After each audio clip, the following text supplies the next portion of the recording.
Hello, my name is Sharice Blanks, and I will discuss gender segregation in the Saudi education system. History. The Kingdom of Saudi Arabia was founded in 1932 by King Abdulaziz bin Abdul Rahman.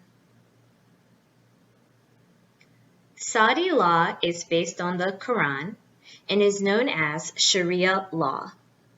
In Islam, education is highly valued for both genders. However, the Saudi government is based on a strict interpretation of Sharia and calls for men and women to be separated at all times unless they are family members. The kingdom is the only Muslim country in the entire world that separates genders in all levels of education. The first private girls' school was opened in 1956, and the first public girls' school was opened in 1960.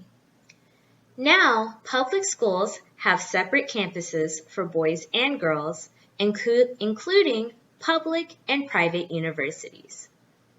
This means that in a university, there is a female campus and a male campus that are located near each other but are completely separate to ensure that the two genders do not mingle in any way.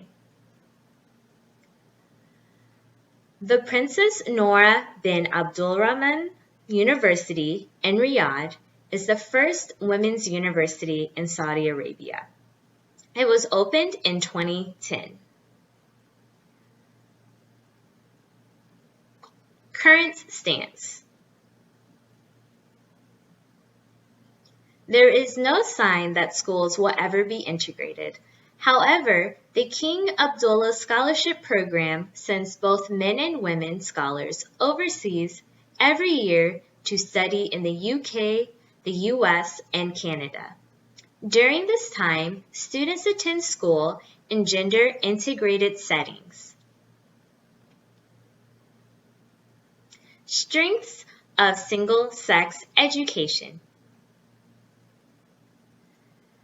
Single-sex education is more relaxed, which in turn means that students are more comfortable to learn.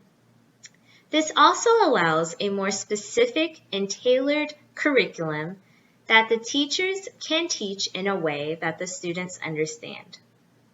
Students in a single-sex learning environment are able to speak their minds freely and give their opinions openly. Currently, there are more women than men enrolled in Saudi universities. Also, there are more women than men who are graduating university. As of 2019, 55.8% of all Saudi graduates are women. Weaknesses. While things are rapidly changing in the kingdom, there are still some gaps in education. Male-dominated courses are still far and few between in female curriculum. For example, up until very recently, women did not study law or engineering. Another issue is that men tend to get the new buildings and technology, while women are put in older buildings. At the same time, the kingdom spends twice as much money on education than other countries because it needs to build and staff separate campuses for genders. Another weakness is the employment rate amongst Saudi women. Currently, 22% of all able-bodied women are employed in the kingdom, so the employment rate is very low. Policy results. The result of gender-segregated education is apparent after graduation.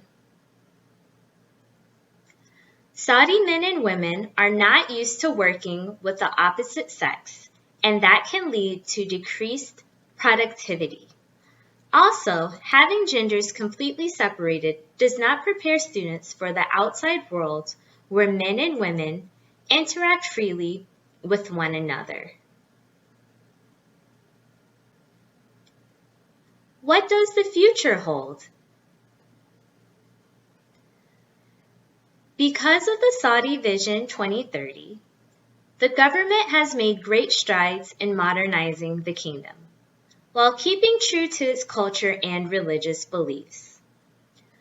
While currently there is no sign of integrating public education, who is to say that this will not happen in the future?